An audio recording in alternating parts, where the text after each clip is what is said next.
Saludamos a Monseñor David de la Torre, secretario de la Conferencia Episcopal Ecuatoriana. Monseñor, gracias por acompañarnos. La Iglesia Católica en días pasados presenta un comunicado al país, dada la situación política complicada, de la situación de inseguridad. Algunos sectores no reciben bien el manifiesto de la Iglesia, llamando al diálogo, llamando a la unidad, y en una parte diciendo: la política nunca debe convertirse en revancha, odio, ilegalidad o irracionalidad. Desfigura tanto que traiciona su razón de ser, que es cuidar de los más vulnerables. La conferencia exhorta a las autoridades a respetar y defender el orden constituido, el debido proceso. ¿Ustedes creen que estamos al borde de una ilegalidad en el tema? Me imagino que se refieren al juicio al presidente. Buenos días, Milton. Buenos días, Liz. Buenos días. Lo político tiene como base fundamental la defensa de los más pobres y de los más vulnerables. Porque en definitiva, aquellos que detentan, digamos así, un poder económico en un país, pueden garantizarse a sí mismo la seguridad, la educación, la salud. Pero la política tiene que velar por los más débiles, por los más frágiles.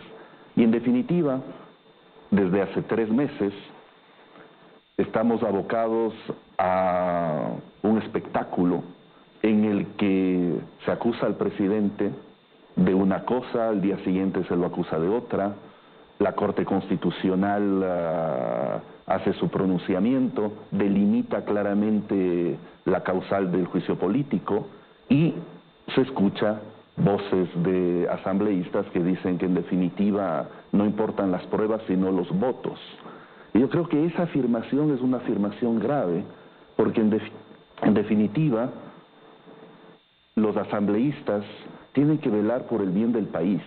No podemos destituir a un presidente por la simpatía o la antipatía que puede causar en los asambleístas o en la misma población.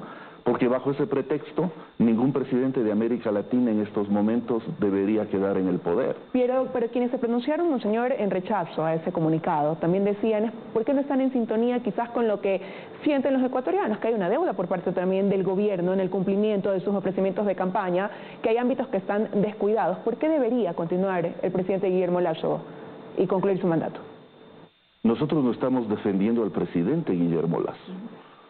Yo creo que la sociedad lo que debe defender es la institucionalidad del país. Y cualquier atentado contra la institucionalidad, que se haga por odio, por venganza, que se haga en un marco de ilegalidad, en un marco en el que finalmente la norma es manoseada y manipulada, tiene graves consecuencias no solamente para personas o para las personas que están ahora en el gobierno, sino para la sociedad entera. Pero ante esa ilegalidad que usted menciona, ¿quién debe reaccionar? Porque está claro que hoy la Asamblea está midiendo sus intereses políticos, más aún cuando hay cambio de dignidad en este gobierno. El gobierno centrado sí en su defensa. ¿Quién resuelve? Yo creo que más allá de quién resuelve es que la sociedad entera no puede permanecer impávida. ¿Qué deben hacer? ¿Qué debemos hacer? La sociedad, tenemos que pronunciarnos, tenemos que levantar nuestra voz, tenemos que hacer que el discurso y que la acción vaya más allá de lo que estamos viendo. Y proponen un acuerdo nacional, y lo vienen haciendo hace algún tiempo, ¿no? Como conferencia episcopal, como iglesia, pero no se termina de materializar. Hay voces dispersas, sí, pero ¿cómo llegar a ese acuerdo entonces, en un momento tan convulsionado políticamente? Para que lleguemos a un acuerdo nacional, yo creo que hay 2 aspectos. Primero, lo que digamos en términos de la fe es la conversión, es decir, el hecho de que cada uno pueda deponer sus ambiciones personales. Porque aquí el problema no es un problema de nombres, es el problema de ser capaces de enfrentar las situaciones concretas que vive nuestro país. Y finalmente, como decía el comunicado de la Conferencia Episcopal, los olvidados de todo esto son los más pobres y vulnerables. Y los olvidados siguen siendo olvidados, porque lo que parecería es que vamos 3 meses en una discusión política a ver si el presidente cae o se salva, que es, digamos, el quid del asunto al final. Los unos quieren que se caiga y los otros quieren que el presidente siga, y el resto, olvidados. Así es. O sea, como decía hace un momento, el problema no es tanto que el presidente siga o no siga. El problema es saber si vamos a ser capaces de unirnos para solucionar los problemas del Ecuador. Nadie tiene la solución. Ya, pero en este momento, monseñor, ¿cómo los sectores políticos tan antagónicos se pueden sentar a conversar y lograr este acuerdo nacional? ¿O en este acuerdo nacional que propone la Conferencia Episcopal no entran ellos? Deben entrar todos. ¿Cómo entran ellos? Entonces? Deben entrar todos. Pero yo creo que ahí es necesario lo que decía hace un momento, el clamor del pueblo, el clamor de la gente.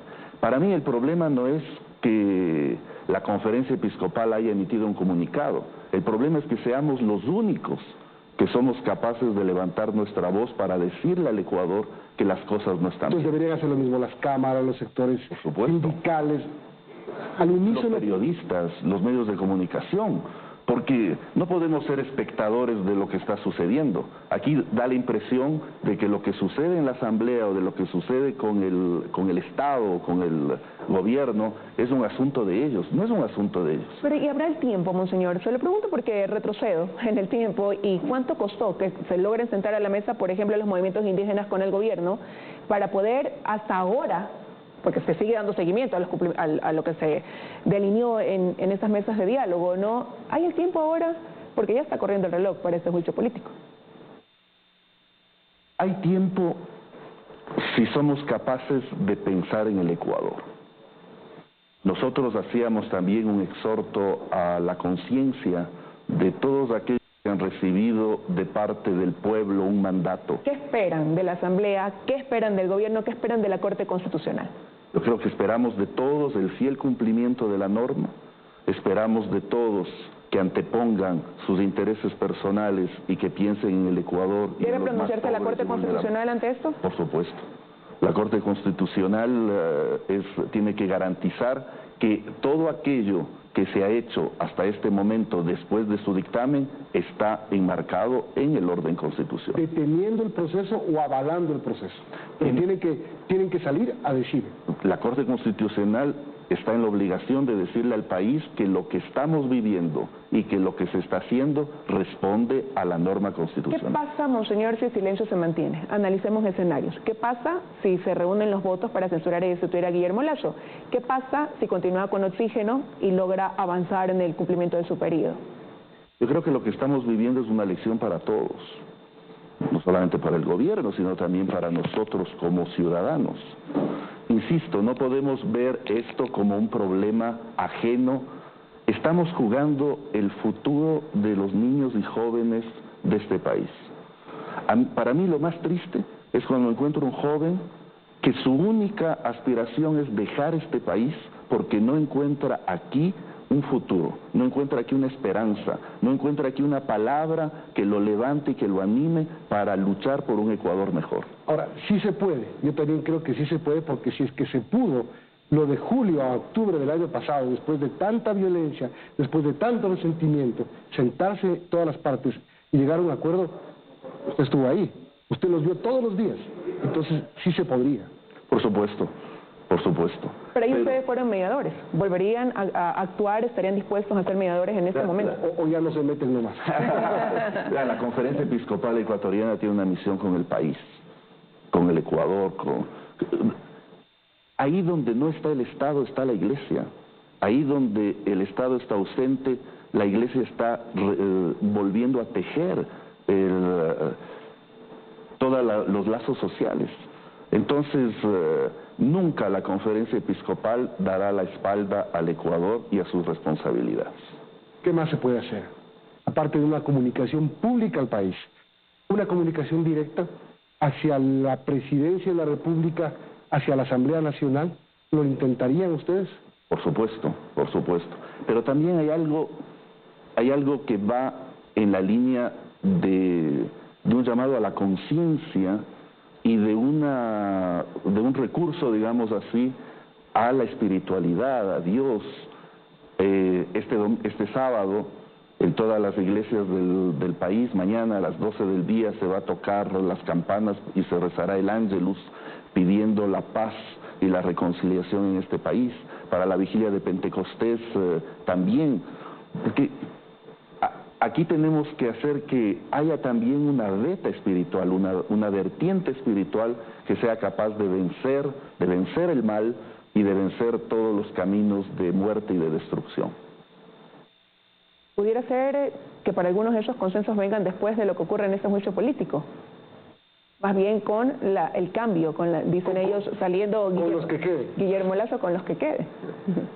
O no saliendo. Es necesario defender la institucionalidad. Ya, si analizamos la historia del Ecuador antes del periodo del presidente Correa, toda la inestabilidad que vivimos no condujo a nada a este país. Quizás ahora estamos viviendo las consecuencias de lo que sucedió hace 15 y 20 años. Entonces, siempre la defensa de la institucionalidad es el mejor camino para asegurar un futuro. Es un momento complejo, coincide el cambio de autoridades en la Asamblea y eso va ligado directamente con el juicio político, más allá de las razones. Por supuesto, pero si la política es el arte de gobernar para todos y con todos, es quizás una buena coyuntura para que se pueda mirar hacia adelante. Bien, monseñor, muchas gracias por habernos acompañado, gracias por el mensaje que ha transmitido al país aquí en este espacio. Monseñor David de la Torre es el secretario de la Conferencia Episcopal Ecuatoriana y es obispo auxiliar de Quito. Son las 7:57, tenemos